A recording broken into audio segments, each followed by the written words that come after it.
today. We're going to talk about consistency. We know consistency is important in our classrooms. We know it's important for us as an adults. We like to know what to expect when we walk into a room, when we go somewhere new. It's the same for kids. I do want to start talking about stress. We hear a lot about stress. We're going through a real long time here of stress, so I want to talk about stress there. And our stress responses are different from person to person because it's about how our biology is kind of set and what our background is. And so let's talk about positive stress first.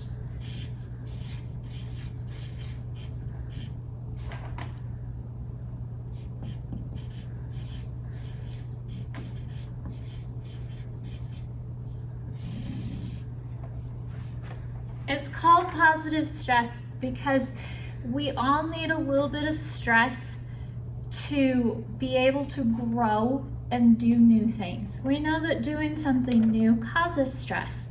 That's a good stress. Our heart rate increases. We have mild elevations of hormones. One of those stress hormones is cortisol. What that does is it brings an alertness to our brains, and it's healthy for our development.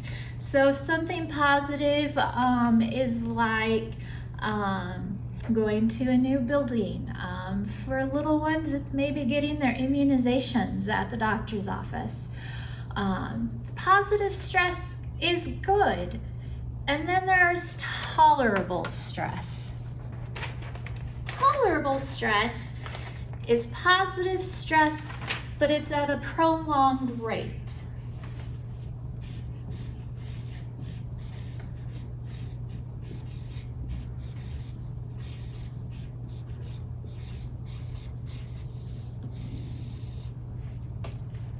So with that tolerable stress, it's a little more serious.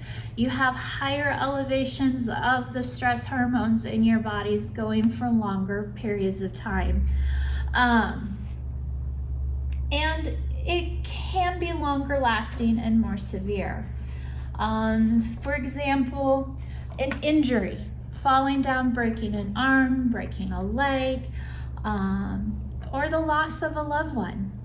Those are tolerable stresses and now here's the defining factor between tolerable stress and toxic stress.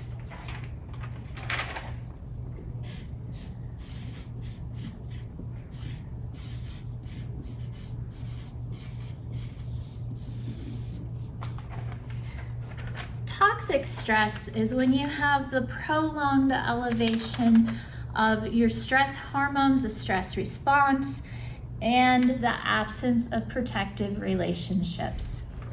That is really the defining factor between the tolerable and the toxic. How is your support system? How does that support system help you mitigate those stress responses in those instances? We've heard of ACEs. ACEs are those early childhood adverse situations that do happen.